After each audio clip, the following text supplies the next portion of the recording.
경상수지 적자가 1월에도 이 적자로 돌아섰는데 무역수지 적자는 뭐 오래전부터 적자였었고 경상수지까지 이제 적자로 돌아섰었는데 2월에도 적자를 기록했어요. 해외 투자은행들도 우리나라 성장률을 평균 1.1%로 또 더 낮춰잡았잖아요. 한국은 이미 경기 침체 저성장 접어든 겁니까 그러면은? 어느 정도 우리가 받아들여야 될 측면도 있습니다. 한국은행에서 집계하는 우리 경제가 무리하지 않고 실력 발휘했을 때 성장할 수 있는 성장률을 잠재 성장률이라고 하는데요. 정해진 값이 아닙니다. 다 추정하는 건데 대략 한국은행에서는 2%라고 하는데 요즘 또 학자들 사이에서는 2%도 좀 어려운 거 아니냐라는 주장이 나오는데 10여 년 전에 우리나라 잠재 성장률이 3%가 넘는 게 중론이었거든요. 근데 10년 사이에 3% 잠재 성장률에서 2%가 됐다라는 거는 성장률 하강 속도가 매우 빠르다. 경상수지가 2개월 연속 적자가 한 11년 만에 나타났다고 하는데요. 무역수지는 13개월 연속 적자입니다. 근데 이제 무역수지와 경상수지를 비교해 보면 경상수지가 훨씬 포괄적인 지표입니다. 그렇지. 무역수지가 그 안에 들어가 있는 거죠? 들어가지만 조금 더 다른 것이 무역수지라고 하는 거는 한국에서 세관에서 나가는 것만 수출로 잡힙니다. 그런데 우리나라 기업들이 뭐 자동차만 하더라도 해외에서 더 많이 만들고요. 삼성전자 베트남에서 많이 투자하고 있죠. 근데 경상수지는 삼성전자의 베트남 법인이 수출하는 것도 잡힙니다. 그러니까 해외 투자가 많이 늘어났다 그러면 우리나라 기업들이 수출하는 어떤 실질적으로 기업들의 수익에 미치는 걸 보면 무역수지가 아니라 경상수지 안에 들어가는 상품수지를 봐야 되고요. 그래서 무역수지가 어떻게 보면 우리나라 기업들이 돈 버는 걸 적게 반영하고 있을 수가 있고 또 두 번째 경상수지와 관련된 중요한 포인트는 우리나라가 예전에는 대외 부채가 대외 채권보다 많았습니다. 그렇죠. 부채를 많이 지는 나라였는데 2014년부터 우리나라가 순채권국이 됐습니다. 어떻게 보면 이제 글로벌 그 경제에서 건물주가 된 거거든요. 그래서 따박따박 돈이 들어오는. 그렇죠. 그렇기 때문에 그 무역수지가 적자더라도 경상수지는 적자가 나는 것 자체가 자주 나타나는 현상이 아닌데 보통 경상수지가 적자 나타나는 거는 4월 달에 가끔 적자가 나타났습니다. 왜 그러냐면 4월이 외국인 투자가들에게 배당 주는 날입니다. 그런데 1월에 적자, 2월에 적자, 또 작년 아마 8월인가 11월도 또 적자였을 거예요. 그러니까 자꾸 적자가 누적이 되는 게 아무튼 뭐 좋은 신호는 좀 아닌 것 같고요. 특히나 우리나라처럼 기축통화가 아닌 나라는 뭐가 탈이 나면 달러가 없어서 탈이 납니다. 원화가 없어서 생기는 여러 가지 금융위기는 돈을 풀면 되고 지금 많은 나라들이 중앙은행이 돈 풀면서 경제를 지탱하는 게 2008년이요. 다 그러고 있거든요. 그런데 우리나라 중앙은행인 한국은행은 원화는 공급할 수 있지만 달러를 찍어낼 수는 없거든요. 당연하죠. 그렇기 때문에 우리나라와 같은 우리나라 뭐 몇몇 나라 제외하면 모든 나라들은 대외 수지가 절대적으로 중요하고요. 브라질, 터키 이런 나라들이 늘 뭐 경제에서 문제가 되는 거는 경상수지가 적자이기 때문에 그렇습니다. 실력으로 달러를 국제 간의 거래에서 통용되는 달러를 못 벌어들이는 나라는 늘 불안한데 뭐 우리나라가 경상수지 적자가 뭐 고착화됐다 이렇게 말할 수는 없죠. 2월이 1월보다 적자가 많이 줄었는데 아무튼 적자라는 것 자체가 한국 경제의 구조로 보면 굉장히 자주 나타났던 일이 아니기 때문에 우리가 경상수지 추이에 대해서는 좀 눈여겨봐야 될 것 같고요. 외국인 투자가들이 한국 경제를 좋게 보는 뭐 경기가 좋았다 나빴다 하지만 좋게 보는 확실한 두 가지 근거는요. 경상수지 흑자다. 그 나라 경제가 민간에서 달러 벌어들일 능력이 있다. 다 한쪽이고요. 두 번째는 또 우리나라 내부적으로 논란이 더 많습니다마는 그래도 재정 건전성이 선진국 내에서는 재정 건전성이 높다. 경상수지 흑자와 비교적 선진국에 비해서 낮은 공공부채가 한국 경제를 장기적으로 건전하게 보신 두 가지 축이거든요.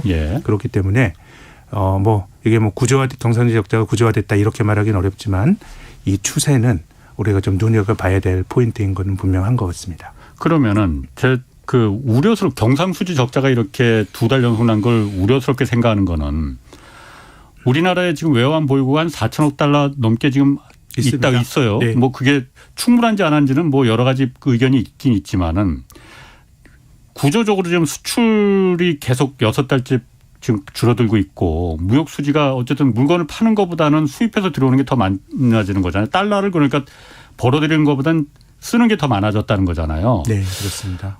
이 4천억 달러라는 외환 보유고가 충분한 건지 그러니까 왜 제가 이 말을 드리는 건지 잘 아실 거 아니에요. 그러니까 네. 예전에 우리 IMF 때 달러가 그냥 훅 하고 없어져 갖고서는 네. 나라가 절단 난 거잖아요. 네. 괜찮은 거냐 그러니까 그게 우려가 되는 거거든요. 뭐 그 내용적으로 보면 4천억 불이 그 부족하진 않은데 예. 이제 이런 얘기가 나오게 되면 경제 관료들이 대부분 예. 한국 경제 펀더멘탈은 괜찮습니다라고 얘기를 합니다. 예. 근데 그 말 자체는 맞아요. 예. 맞지만 근데 이제 금융시장에서 평가하는 펀더멘탈은 예. 외환 보유액이 얼마 있다 이런 정태적인 값이 아니고요. 그렇죠. 그 나라 경제의 미래에 대해서 시장 참여자들이 믿는 동적인 기대거든요. 예. 예. 예를 들어서 92년도에 영국이 영란은행이 이 파운드와 약세에 베팅한 예. 소로스 펀드에게 졌거든요. 예. 그러니까 돈줄을 그랬죠. 쥐고 있는 그 중앙은행이 진다는 게 사실은 말이 안 되는데 예. 시장에 참여한 모든 사람들이 제가 안 된다라고 생각하면 진짜 자기 실현적으로 그런 일이 벌어질 수가 있거든요. 예. 그래서 저는 뭐 객관적으로 우리나라의 뭐 외환 건전성 높다고 봅니다. 예. 지금 이런 것들을 우리가 뭐 과장해서 위기를 과장할 필요도 저는 없다고 보는데 예. 다만 모든 것들은 아주 다이내믹스가 있는 동적인 과정이기 때문에 예. 잘 안 나타났던 일이 일어나면 일단 우리가 괜찮겠지가 아니고 경계심을 가지고 봐야 됩니다. 모든 상황의 변화가 주식도 올라갈 때 늘 기술적 반등으로 많이 빠졌으니까 올라가는 거야 하다가 그렇지. 추세적으로 올라가는 거고 떨어지는 것도 마찬가지이기 때문에 예. 아무튼 경상수지라고 하는 그 대외 수지는 우리가 앞으로 5, 6개월 정도는 정말 눈여겨봐야 될 변수라고 봅니다. 아니 그러니까 그 외환 보유고는 4천억 달러라는 외환 보유고가 절대량으로는 그렇게 부족하지 않다고 말씀하셨는데 아까 네. 말씀하시기를 그거보다 더 중요한 게 시장 참여들 그러니까 외국인 투자자들이 봤을 때 한국 경제 그 건전성, 네. 한국 경제 그 체력 이걸 보는 거잖아요. 그럼요. 이게 그러니까 괜찮냐 이거거든요 저는. 그렇습니다. 왜냐하면 무역 수지가 지금 계속 적자고 삼성전자도 이제 1분기 실적이 지금 정말 이렇게 줄어들 수도 있는 건가. 삼성전자가 저는 분기당 영업이익이 1조 아래로 내려간 게 전 처음 보는 것 같거든요. 그러니까 제가 그러니까 이쪽에 들어선 이후로.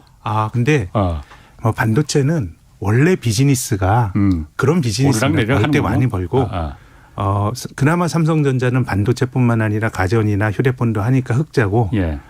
오직 메모리 반도체만 하는 SK 하이닉스는 아예 적자가 나고 예. 굉장히 이제 부침이 심한 것 같긴 하고요. 예. 근데 제 생각에는 반도체 사이클이야 이거 못 봤던 현상은 아닌데 예. 이제 경상수지나 이런 것까지 포함해서 말씀드리면 이제 두 가지가 예.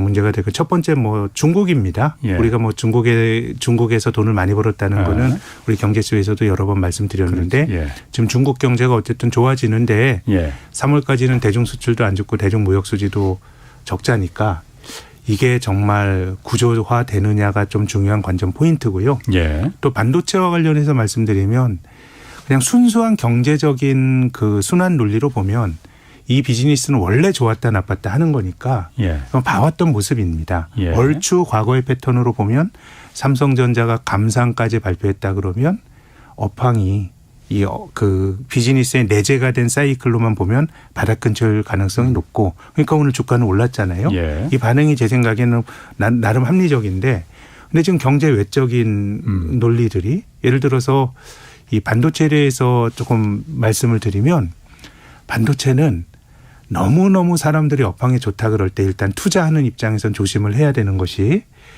뭐 우리가 최근에 챗 GPT로 반도체 수요가 늘어난다 이런 말도 맞는데요. 예. 투자자의 관점이나 기업 이익의 관점에서 보면 반도체는 수요가 아니라 공급이 훨씬 중요합니다. 생산. 투자자 입장에서? 예, 그러니까 어떤 의미냐면요. 반도체는 저는 뭐 좀 투자자 입장에서 정말 어려운 업종이라고 보는 게 예. 아까 이제 반도체는 잘못되면 이게 적자까지도 나고 이런 말씀을 드렸는데 그런 거 아니고 업황이 나쁘더라도 다 사이클이 있으니까 이게 적자까지 않고 뭐 한 20, 30% 이익 줄어들고 이런 게 안정적인 비즈니스거든요. 예. 그리고 또 반도체 기업이 돈을 많이 벌면 이걸 좀 이제 기업에 유보해 놓고 주주들에게 배당 주고 이게 또 안정된 비즈니스의 특징인데 예. 반도체는 둘 다 아닙니다. 돈을 벌면 대규모로 투자를 해야 됩니다. 그렇지. 장치 산업이니까. 예. 근데 이제 기업 입장에선 투자 잘못하면은 기업이 나빠지니까 예. 미래에 대한 수요가 굉장히 좋을 때 투자를 해야 되고요. 예. 또 반도체는 대규모 투자가 들어가니까 돈을 많이 벌었을 때 투자를 해야 됩니다. 그렇죠. 그래서 반도체는 투자가 그 시작이 됐다. 반도체가 뭐 생산 시설을 늘릴다 그럴 때는 돈도 많이 벌었고 미래에 대한 전망도 가장 좋을 때인데 근데 중요한 건 반도체는 스스로가 반도체 사이클의 그 어떤 하강 사이클에 골을 깊게 하는 게 투자를 늘리면요. 더 효율 좋은 반도체가 쏟아져 나오니까 단가가 떨어집니다. 그럼 이익이 나빠져요. 예. 그러니까 투자가 늘어나면 어떻게 보면 그 투자는 굉장히 반도체 업종에 대한 장밋빛일 때 투자의 의사결정이 내려지는데 예. 그 투자의 미래는 단가 떨어지고 이익이 지금처럼 적자까지 반전이 되는 게 예고가 된 사이클이니까 반도체는 투자가 늘어날 때 주식을 파는 게 맞고요. 오히려 감산한다 그러는 건 공급을 줄이는 거거든요. 예. 투자를 안 한다. 이럴 땐 또 주식을 사는 게 맞으니까 어떻게 보면 반도체 주식은 과거의 사이클로 보면 지금 이제 바닥 부근인데 근데 이제 여러 가지 뭐 그 경제 외적인 논리가 중국에 과연 어떻게 할 거냐. 우리나라가 중국에서 반도체를 제일 많이 생산하는 나라고요. 또 한국 반도체 시장이 가장 큰 시장도 중국인데 그럼 금년 올해 10월 이후로 어떻게 될 거냐. 작년 10월에 미국이 반도체법이라고 하는 걸 만들어 줬는데 이제 신공정 장비가 금년 10월부터는 못 들어간다라고 하는 게 지금까지 일단 미국이 말하는 거거든요. 10월까지는 유예를 해준 거죠. 유예를 해준 거죠. 그런데 이제 그 확률이 매우 큰 게 그 신공정 장비를 파는 나라가 네덜란드의 ASML, 뭐 일본의 도쿄 일렉트론 이런 회사인데 일본은 뭐 진작에 미국 편 들어가지고 미국보다 더 앞장서 가지고 중국과 거래를 우리가 좀 끊을래 이런 쪽의 스탠스까지 쓴 거고 네덜란드의 ASML은 좀 미국에 대항을 했었습니다. 처음엔 좀 했었죠. 자기들 입장에서 중국이 제일 큰 시장인데 이러면 어떡하냐 하다가 뭐 어떤 이유에서 이제 중국 쪽으로 돌아섰거든요. 아니 미국 쪽으로 미국 쪽으로 돌아섰거든요.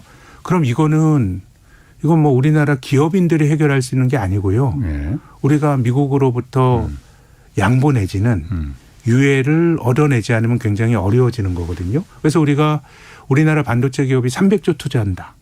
뭐 아주 장기간 하는 거지만 굉장히 고마운 일이죠. 그렇지만은 한편 기업 입장에서 생각해 보십시오. 멀쩡하게 중국에서 돌아가고 있는데 이게 어떻게 될지 모르고 미국에서도 또 투자하기로 약속해 놨거든요. 그러면 제가 앞서서 반도체 주식은 공급이라는 게 중요하다고 말씀드렸는데 과연 그렇게 대규모로 투자하면 이게 그 비즈니스가 될까? 제대로 돈을 벌 수 있을까? 그런 생각이 들거든요. 그래서 제 생각에는 이건 뭐 기업에서 다른 영역으로 우리나라 뭐 공무원이나 정치 영역으로 넘어갔다고 생각하는데 이런 것 관련해서 한국 반도체 산업이 연착륙할 수 있는 그런 환경을 잘 만들어줘야 된답니다. 뭐 이번 달에 한미 정상회담 하고 그러지 않습니까? 그렇죠. 뭐 그런 것들에서 우리가 조금 뭔가 그 세금 내는 보람을 얻을 수 있게 그런 성과가 있어야 된다고 봅니다. 세금 내는 보람.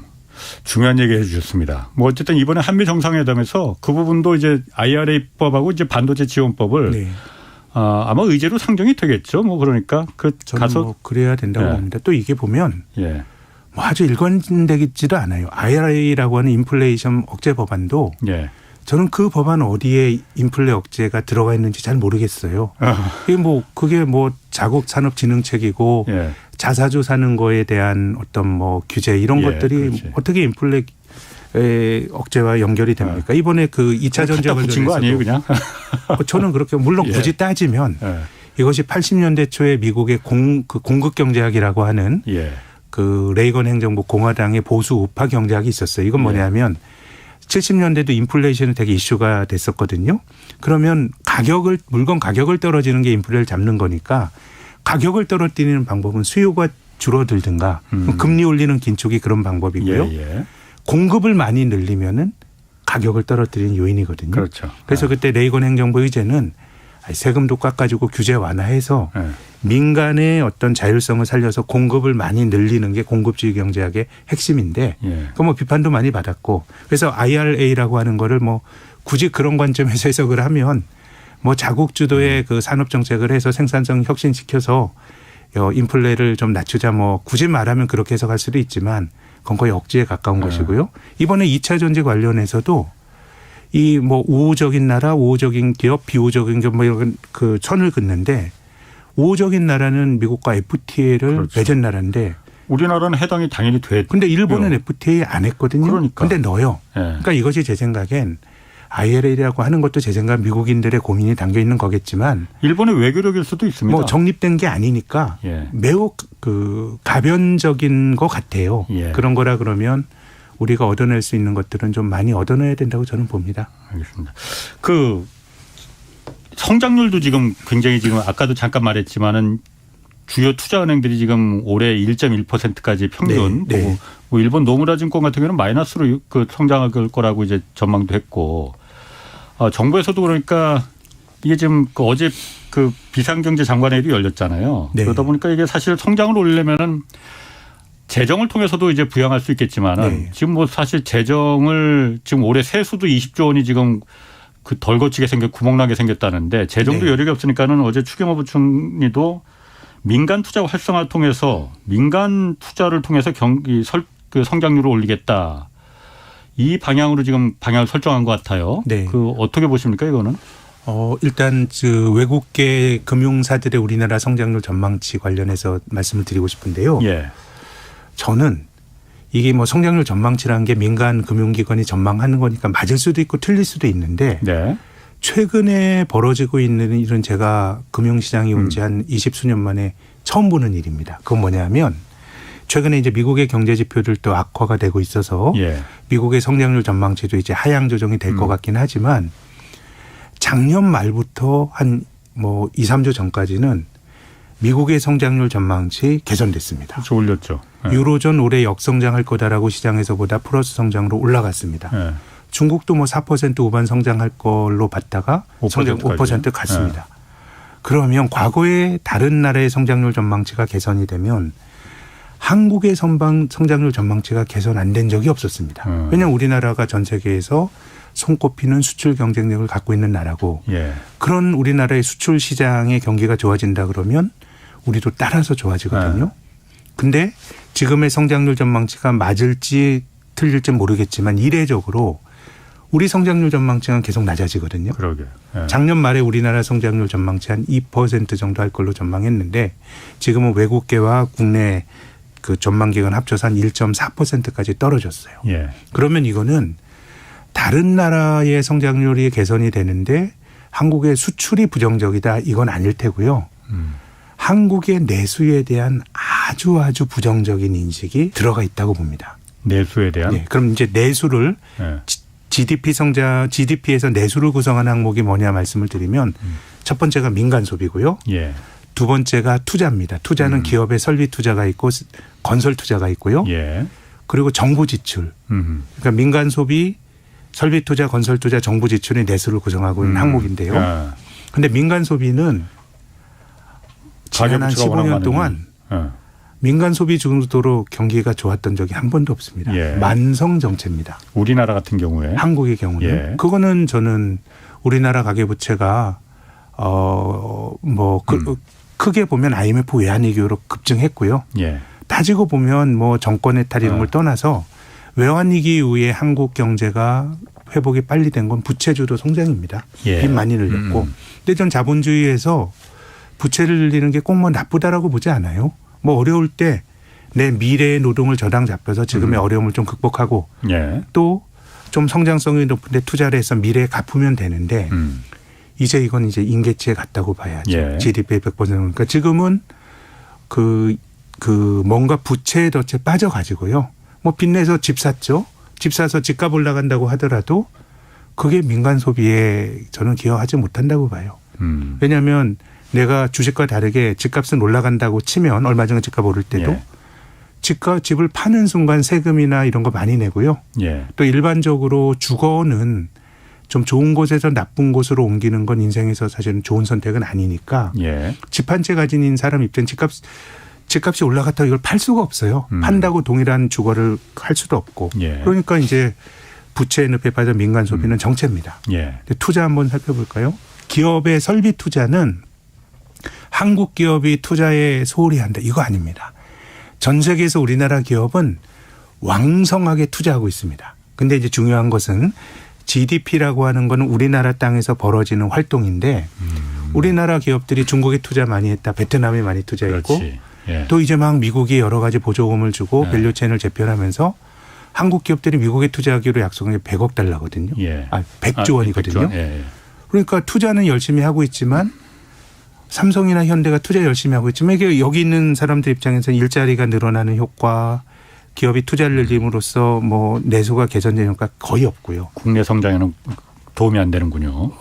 그렇죠. 뭐 그나마도 저는 뭐 그것을 폄하하면 안 된다고 보지만 국내의 낙수 효과는 거의 없어졌다고 봅니다. 그럼 건설 투자 볼까요?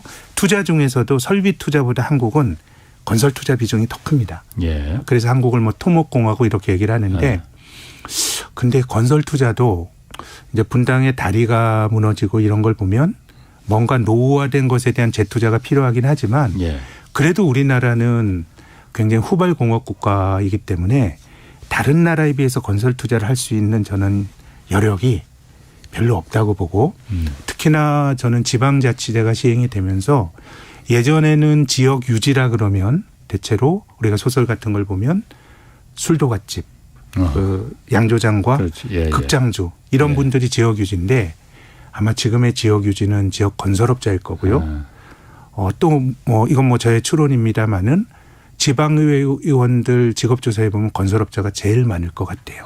그래서 건설 투자도 이미 곳곳에 많이 된 것 같아요. 그래서 이제 건설 투자 늘리기도 힘드니까 투자가 성장을 개선하기는 어렵고 이러다 보니까 이제 지난 정부에서는 정부가 재정 지출을 막 썼죠. 그래서 성장률을 끌어올려 그 행위에 대해서는 한국에서 굉장히 격렬한 논란이 되는 주제인데 그래도 일반적으로 좀 진보적인 정부는 시장에 맡겨두는 것보다는 정부가 개입을 해서 좀 시장은 완전하지 않기 때문에 그걸 보완하자라는 입장이고 보수 정부는 어쨌든 뭐 정부가 개입하는 것보다 시장에 맡겨두는 게 좋다라는 쪽이고 그래서 우리 정부가 보수적인 색깔이 강한 그 정당이 집권을 했고 그러다 보니까 재정 지출에 대해서도 되게 정부 주도로 성장률을 방어하기가 조금 어렵다는 인식이 뭐 이번에 예산안도 그렇고 추경을 어떻게 할지 모르겠지만 그러다 보니까 민간 소비 원래 안 좋아. 기업의 투자 한국 기업들 해외 투자하기 약속하기로 바빠. 건설 투자할 데가 없어. 또 정부가 성장률을 그 하강을 막는 재정 재정 지출 투자도 좀 둔화가 될 가능성이 높아. 이것이 바로 다른 나라 성장률이 개선이 되는데 한국의 성장률이 눈높이가 낮아지는 주된 이유고 그러다 보니까 참 안타까운 것은요. 저는 뭐 불평등을 집계하는 지표 이런 거 좀 허술하다고 봐요. 많은 가정이 들어가서. 그렇지만 진위계수나 이런 것들을 보면 한국은요. 반도체 경기가 좋을 때 불평등이 더 심화되고요. 반도체 경기가 나쁘면 불평등이 개선돼요. 그러면 이제 불평등은 한국의 내수는 제 생각에 뭐 자영업 경기 이런 거는 변수가 아니라 상수거든요. 거의 기본적으로 계속 안 좋아요. 그런데 반도체 경기가 좋으면 낙수 효과가 국민 경제 전체적으로 주긴 어렵지만 반도체 회사 다니는 좋은 회사 다니는 샐러리맨들은 성과금 늘어나고 하니까 이게 그 불평등이 높아지고 뭐 결국은 이제 내수가 뭐 좋아지고 나빠지고 이게 불평등에 영향을 주는 변수가 상수가 되다 보니까 불평등이 개선이 되는 게 한국 입장에서는 그게 긍정적인 현상이 아니에요.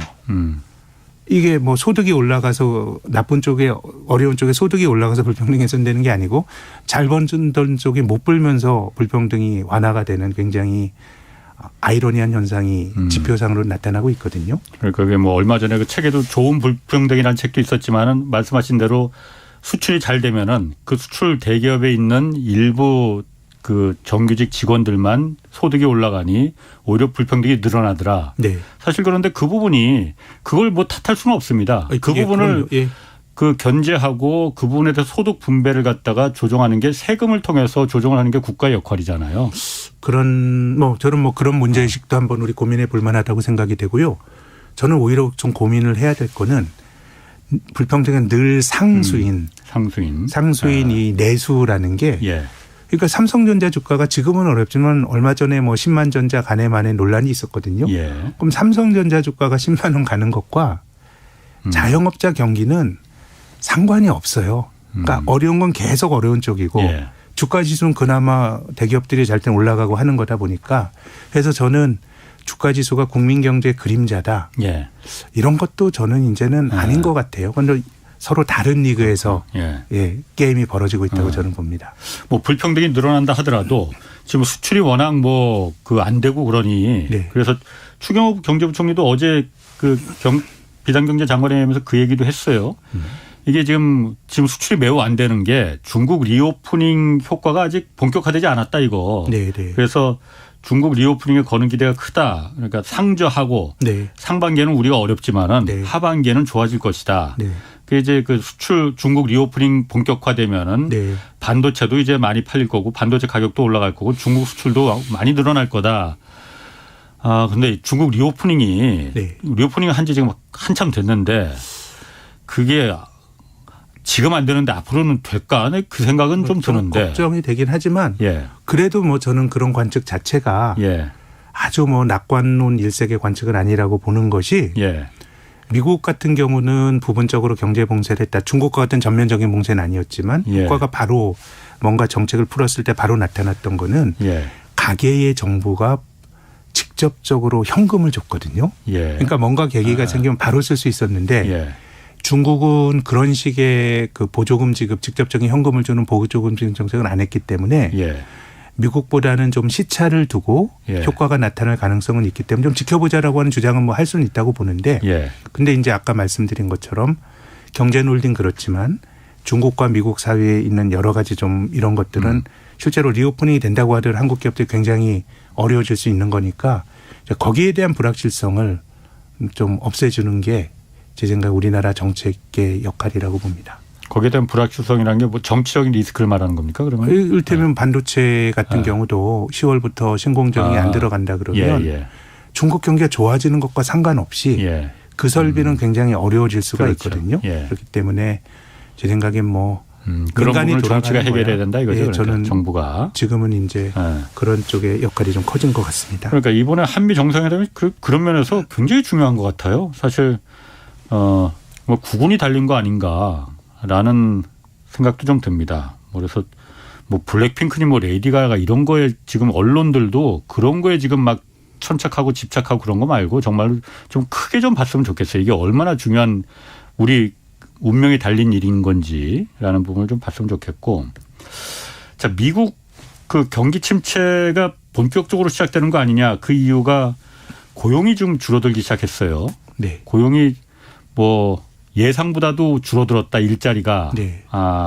그러면은 더군다나 지금 중소은행들도 그 미국에서 위기가 지금 요즘 좀 잠잠하긴 하지만은 이게 완전히 끝난 게 아니라는데 이러면 경기 침체가 급하게 막 하반기에는 급속도로 가속화되는 거 아니냐 이런 우려들도 있거든요. 어떻게 네. 보십니까? 일단 고용에 대해서는 최근에 네. 나온 뭐 고용이 좀 생각보다 안 좋다 이거는 이제 민간에서 집계하는 고용이 조금 안 좋았는데 예. 이제 우리 시간으로 오늘 밤 발표될 그렇죠. 미국 뭐 노동통계국의 고용 지표가 이제 중요할 것 같은데 노동부에서 발표하는.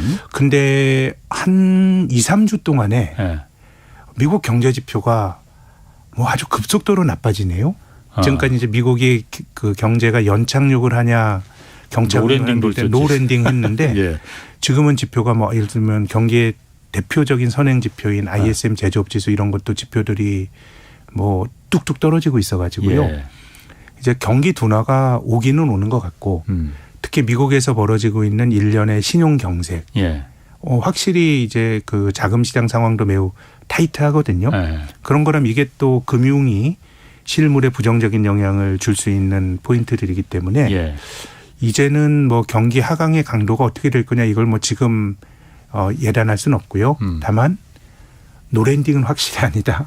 예, 우리가 가진 미국 경제가 이렇게 금리를 올렸는데 경기 침체 없이 넘어가는 매우 이례적인 상황. 어떻게 보면 중앙은행이 금리를 올리는 거는 경제가 좀 나빠져라. 그렇죠. 수요야 좀 둔화가 돼가지고 우리가 물가 올라가는 걸 잡자라는 거거든요. 예. 근데 중앙은행이 이렇게 긴축을 했는데 미국 경제가 강건하다는 건 뒤집어서 말하면 예. 제가 너무 단순화시켜서 말하는 듯합니다마는 인플레이션도 잡을 수가 없고요. 예. 어느 정도 경기 후퇴와 물가 그 안정을 맞바꾸는 게 통화 정책인데 그렇지. 예. 저는 어느 면에서는 이제 정상화된다고 보는데 이제 경기 후퇴의 강도가 예. 얼마나 셀 거냐 이건 제 생각에는 금융 쪽에 좀 달려 있는 것 같습니다. 실물 경제라는 건 좋았다 나빴다 하는데 예. 뭐 실물 경제 쪽에서만 문제가 생긴다 그러면 경제는 웬만하면 하드랜딩하는 경우가 없고요. 예. 근데 금융 쪽에서 문제가 생겨서 돈이 잘 안 돌게 되면 멀쩡한 기업도 어려워지고 이런 신용 금융시장에서의 문제가 또 실물 경제에 부정적인 영향을 주거든요. 예. 그래서 지금 뭐 나타나고 있는 미국의 금융 은행 위기가 많이 좀 확산이 된다 그러면 제 생각에는 2004년부터 2006년에 금리 인상 이후에 예. 그 미국의 부동산 시장 붕괴가 매개가 됐던 아주 극심한 경기 하드랜딩이 나타났던 게 재현될 가능성이 높고요. 은행 쪽의 위기가 진정이 된다 그러면 그래도 지금까지의 데이터로 보면은 하드랜딩보다는 연착륙으로 마무리될 가능성이 높은 게 아닌가 싶습니다. 미국의 그러니까 대형 은행들은 상대적으로 안정하다 하더라도 어제 오건영 팀장도 그 얘기는 하던데 중소은행들은 여전히 위험을 안고 있는 거잖아요. 그러면은 제가 그 중소은행의 은행장이라도 네. 뭐 그럴 것 같아요. 야, 이거 우리가 지금 어떻게 될지 모르니까 돈 나가는 걸 최소한 우리도 좀 줄이고 좀 우리가 살 길을 먼저 찾아야겠다. 그러면 네. 말씀하신 대로 기업들 대출해달라는 것도 줄이고 안 돼. 우리가 기업들이 뭐 설비 투자하고 이런 좀 투자하려고 대출을 한다고 해도 그거 안 돼. 옛날 같았으면 좋지만 지금 내 코가 지금 적자야. 줄일 거 아니에요. 그러면은 돈이 돌아다니는 유동성이 급격하게 줄어들 거 아닙니까? 네. 그러면은 예를 들어서 미국 같은 경우에 지금 시장에서는 금융시장에서는 자꾸 경기 침체 오니까 기준금리를 내려라 요구를 하고 있지만 내린다 한들 만약에 실제로 지금 미국 연준이 내린다 한들 돈이 지금 돌지가 않는데 네. 기준금리가 내린다고 해서 유동성이 늘어나겠느냐. 네. 오히려 엊그제 그 LG 조영무 연구위원이 그 얘기를 하더라고요. 기준금리가 5% 아래로 내려간다 하더라도 미국이 네. 실제 체감금리는 네. 6% 이상일 거다. 유동성이 줄어드니 네. 네. 지금의 은행 위기를 이거 풀지 않는 이상은 그리고 은행 위기가 쉽게 풀리겠느냐. 그러면은 대출을 줄이면은 돈이 돌지 않으니 체감금리는 6% 이상이 될 거다. 제가 그 얘기가 딱 그렇겠네라는 생각이 들었거든요. 네, 네. 그러니까 저도 그 뭐 6% 여기에 대해서는 제가 감이 없습니다만은 예. 그 말씀에는 공감하는 것이 예. 중앙은행이 금리를 올리거나 내리는 통화 정책의 전파가 되는 매개체가 예. 금융이거든요. 예. 예, 금융 시스템을 통해서 중앙은행이 금리 올리면 그렇죠. 이것이 민간은행이 하는 거기 때문에 예. 이 금융 시스템의 경색이 나타나게 되면 통화 정책도 안 먹히게 됩니다. 예, 전달 경로가 망가지는 거거든요. 예. 그럼 그렇게 됐을 때 중앙은행이 선택할 수 있는 건 뭐냐면 일단 돈을 쏟아붓는 거죠. 예. 돈을 많이 압도적으로 많이 쏟아부어 가지고 돈이 흘러넘치게 하는 건데 이제 저는 지금 인플레이션이 심하긴 하지만 예. 중앙은행이 금융 시스템이 경색이 되면 그렇게라도 전 할 거라고 보는 쪽인데요. 왜냐하면 2008년도 리만 브라더스 파산 이후에 나타났던 경기 후퇴에 대한 트라우마가 너무 관료들과 중앙은행가들이 갖고 있는 것 같거든요. 예. 리만 하나 차라리 구제금융 줘서 살리는 게 낫지. 이거 날려버리고 큰일 났다. 사실 예. 잘못된 경제 주체를 벌 주는 건 자본주의의 기강이긴 하지만 뭐 기강 이미 깨졌죠. 뭐 그럼 리먼은 날리고 AIG는 왜 살렸습니까? 예. 그 AIG라고 하는 세계에서 제일 큰 그렇지. 보험회사도 그냥 리먼 이후의 학습 효과로 다 대마불사 자본주의로 온 거거든요. 예. 근데 이제 인플레이션이 심해서 돈을 많이 못 벌 거다라고 하는 또 생각도 합리적이긴 하나 예. 작년 가을철에 영국에서 벌어진 일을 보면 또 그것도 아닌 것 같아요. 작년 가을에 그 토러스 정부라고 하는 보수 내각이 들어와서 감세해 줄게 하니까 예. 재정 적자가 늘어날 거란 우려로 영국 금리가 확 올라갔거든요. 국채가 헐값이 돼버렸어요. 예, 그러니까 이제 국채에 투자한 연기금이나 이런 데가 어려워지니까 영란은행이 나서서 돈을 풀었는데 그렇죠. 예. 근데 돈을 푼 상황이 매우 좀 아주 초현실주의적인 것이 예. 그 당시에 영국의 중앙은행 영란은행 금리를 0.5%포인트씩 빅스텝을 밟고 올렸어. 있었고요. 예. 예. 또 11월부터 예. 우리가 채권 사줬던 거를 다시 시장에 팔아서 유동성을 걸어들이는 양적 긴축을 예고하고 있었거든요. 그런데 금융 시스템이 어려워지니까 한 2주간 그냥 돈을 또 풀어요. 예. 그래서 그걸 완화시키고 또 돌아가거든요. 예. 그래서 저는 만약에 금융 시스템이 경색이 되면 돈을 푸는 것도 맞아요. 아까 말씀드린 것처럼 시스템이 잘 안 돌아가게 되면 통화 정책이 무력화되는데 일단 그거 살리는 게 맞는데 그 대신에 그 대가는 인플레이션을 잘 못 잡을 거라고 봅니다. 지금 미국 물가는 많이 떨어지지 않았습니까? 예. 작년 가을철에 영란은행이 그 소동을 벌인 다음에 지지난주인가요? 영국의 2월 소비자 물가지수가 발표가 됐는데 10.4%로 나왔거든요. 그럼 그게 그 영향이에요? 저는 그렇다고 봅니다. 인플레이션 기대 심리를 네. 그대로 강화시켜줬고 네. 또 물리적으로라도 유동성을 공급한 저는 효과가 분명히 있다고 봅니다. 예. 그래서 저는 금융 안정과 인플레이션을 다 잡을 순전 없다고 보는데 결과적으로는 이제 금융 안정을 하기 위해서는 저는 중앙은행들이 인플레이션을 어느 정도 좀 포기할 거다라고 저는 생각은 하는데 그렇게 되면 우리가 작년 내내 인플레 때문에 자산시장도 어렵고 그러지 않았습니까? 예. 그렇게 된다 그러면 심각한 금융위기에서 발생이 될 어려움은 어느 정도 완화가 되겠지만 인플레라든가 또 인플레인 상황에서는 장기적으로 위기가 완화가 된다 그러면 금리가 또 낮게 유지가 되기 어렵기 때문에 예. 금융환경이 장기적으로는 안정화되긴 저는 좀 힘든 상황이라고 봅니다. 둘 중에 하나를 결국은 굉장히 상반관계에 있는 것들 선택해야 되기 때문에. 하나는 포기해야 되는데 하나 포기하는 거는 물가, 인플레를 포기할 가능성이 크다 이거죠? 저는 또 그래야 된다고 봅니다. 그렇죠. 네. 그래야 됩니까? 금융 아까 말씀드린 것처럼 중앙은행이 하는 모든 행동은 그렇죠. 금융 시스템이 정상적으로 돌아간 전제하에서 이루어지는 금융 시스템이 최우선이니까. 예. 그 미국만 그럽니까? 한국도 그렇습니까? 미국에 원래 달러라는 그 달러 패권이 있기 때문에 네. 가장 연준 입장에서는 그게 가장 우선일 테고 네. 다른 나라들도 그렇습니까? 뭐 다른 나라도 우리나라도 저는 뭐 그래야 된다고 생각하는데 네. 다만 이제 미국이 금리를 많이 올리고 이런 상황이 된다 그러면 예. 뭐 우리나라 한국은행도 이제 미국보다 어느 정도 낮은 금리는 그로 인해 초래될 부작용이 다소 있더라도 우리가 유지해야 된다라고 생각은 하는데 예. 미국 금리를 생각보다 많이 올리면 안 쫓아갈 수가 없거든요. 그래서 뭐 우리의 통화 정책은 미국의 좀 약간의 볼모로 잡힌 그러니까 뭐 의도성을 가지고 그렇게 됐다는 의미라기보다는 기축 통화가 아닌 나라의 네. 운명상 그건 우리가 뭐 감내할 수밖에 없는데 네. 뭐 어느 나라도 금융 시스템의 어떤 붕괴는 막는 게 우선시 돼야 된다고 우선이다 봅니다. 이거죠. 네. 또 한 가지 변수가 지금 국제 유가가 오르고 있잖아요. 네. 이건 정말 다 예상하고 있었을 그런 시나리오도 이제 상정하고 있었을지 모르겠지만은 좀 물가가 잡히는가 싶더니만은 갑자기 산유국들이 느닷없이 감산을 해버렸잖아요. 네. 그 믿었던 사우디마저도 미국한테 등 돌리고 이러면은 물가가 인플레가 예상보다 훨씬 더 좀 심하게 안 잡히는 거 아닌가? 더 올라가는 거 아닌가? 이런 면에서 네. 당장 미국의 5월 기준금리 결정하잖아요. 네. 어떻게 될 거냐고 물어보지 않고 제가 그렇게 물어보지 않고 네. 그냥 센터장님이라면은 네. 어떻게 해야 되겠느냐. 네. 그러니까 올려야 되느냐 내려야 되느냐 동결이냐 어떻게 해야 되느냐 이렇게 네. 물어본다면 어떻게. 제 생각에는 뭐 0.25%포인트 올리고 예. 그리고 한 번 더 올리고. 한 번 더 올리고. 시장에서 자꾸 내리라고 그러는데 지금 다 죽겠다고.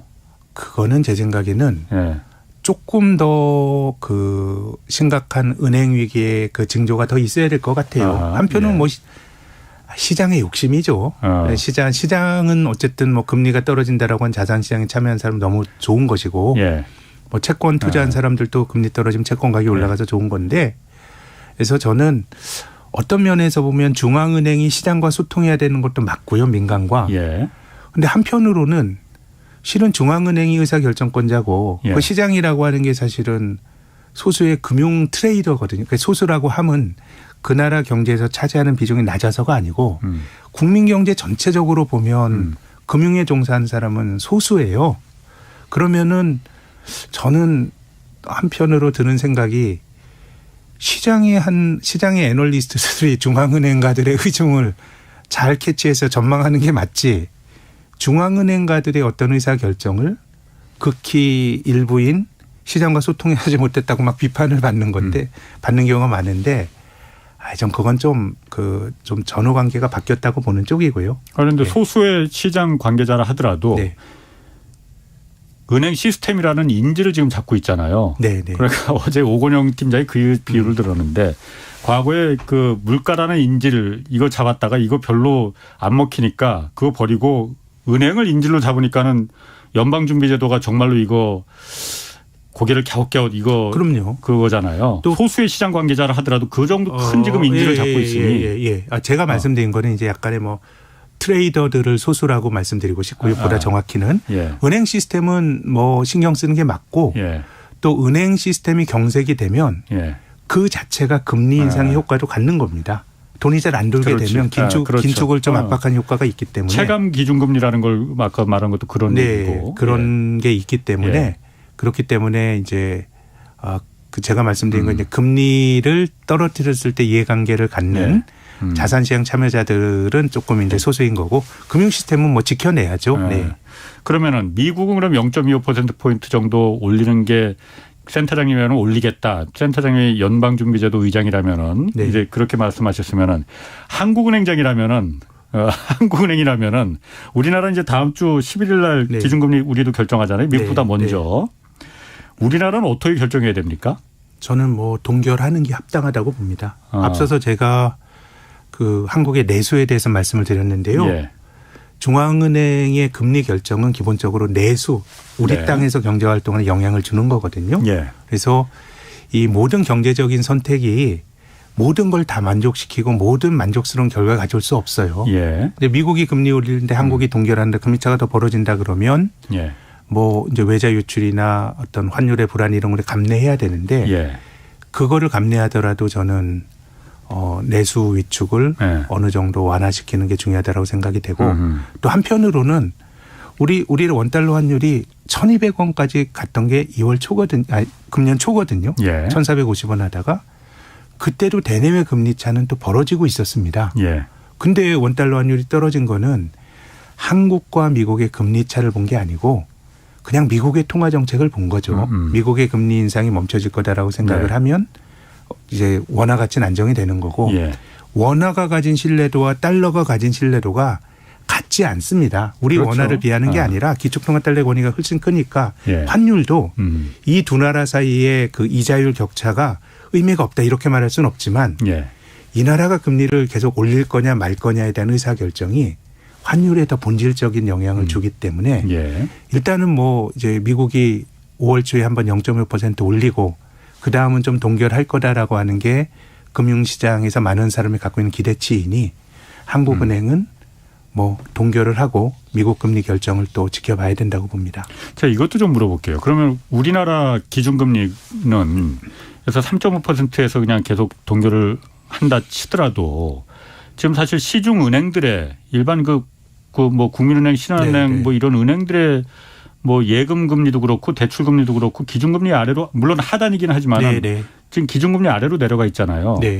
물론 그게 자연적으로 시장 원리에 따라서 내려가지는 않은 것 같아요. 그러니까 금융당국의 요구가 좀 일단 먹혀 들어간 것 같고 그러면은 뭐 한국은행 통화정책이 이게 통화정책은 통화정책대로 가야 되는데 부작용 없을까?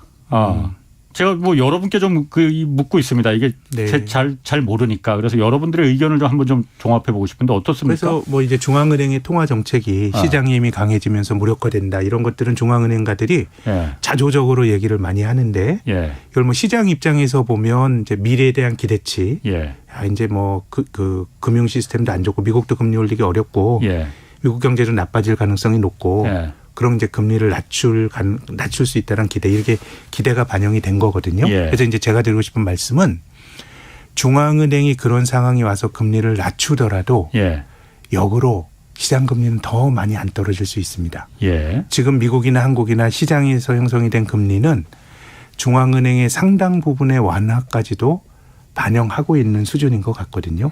그렇게 본다면 우리가 지금 경험하고 있는 금리 이거는 상당히 장기간에 걸쳐서 여기서 더 안 떨어지는 경직적인 금리 정도라고 생각하시고 여러 가지 의사결정하면 좋을 것 같고. 그럼 이게 자연적인 현상이라는 거예요? 그러니까 누군가가 금융당국에서 강제로 그러니까 정말 은행들의 손목을 비틀어서 금리를 내린 게 아니고? 한국은 뭐 그런 면도 있죠. 한국은 이제 한국 얘기하는 겁니다 지금. 그런 면도 있고. 근데 이제 예대금리 상관없는 국고채 수익률처럼 시장에서 형성이 되는 금리도 꽤 많이 이제 떨어졌기 때문에 나름의 이제 시장의 기대를 중앙은행이 결국은 금리를 낮추지 않을 수 없을 거다라는 기대도 이제 정부의 입김과는 상관없는 게 형성이 되어 있는 겁니다. 예. 그렇기 때문에 이제는 이제 역설적으로 금리가 많이 낮아지기는 어려울 거다라는 감을 갖고 보셔야 될 것 같습니다. 하늘이 후행적으로 금리를 낮추더라도. 예. 그러니까 국채의 시장 금리는 그러니까 지금 계속 내려와서 기준금리도 빨리 내려와라라고 이제 희망을 계속 그리고 요구를 이제 하고 있는 거고. 근데 제가 이걸 왜 물어보냐면은 얼마 전에 우리나라가 그러니까 그 MSCI 선진국 지수에 편입되는 게 지금 그 하나의 목표 중에 하나잖아요. 근데 거기 그거 안 된다라고 말한 그 이유 중에 하나가 한국에서는 이번에 보니까는 은행들이 지금 그 관치금융으로 너무 들어가고 있다. 그 금리나 이런 걸 갖다가 조정하는 걸 보니까 관에서 조정을 하고 있기 때문에 MSCI 그 우리가 지금 신흥국에 들어가 있는데 선진국 지수에 편입하는 거는 안 된다라는 의견이 지금 기사에 나왔거든요. 그런가요? 예. 대부분 외환 시장의 안정성 개방이 좀 이슈인 걸로 아는데 그거는 제가 한번 좀 확인을 해봐야 될 듯하네요. 그러니까 또 하나 이슈로 그게 나왔었거든요. 그러니까 대통령이 이제 그 은행을 공공재라고 말한 것부터 시작해서 그 이후에 일련의 그 과정을 보면은 은행들이 금리 하나도 마음대로 시장에 따라 시장 원리에 따라서 조정하지 못하더라라는 부분이 나와서 이게 나중에 그럼 물론 그러니까 금리가 낮아지면은 좋은 사람 당연히 있고 그 부분에 대해서 부작용이 또 있을 수도 있고 뭐 그렇기 때문에 정부에서 그런 부분을 이제 말하는 거겠지만은 뭐 시간이 다 됐네요. 그런 부분이 좀 우려가 돼서 제가 한번 좀 부작용은 없을까라는 부분에서 제가 좀 말씀드렸습니다. 그 부분은 다음에 다시 한번 좀 재미난 주제인 것 같습니다.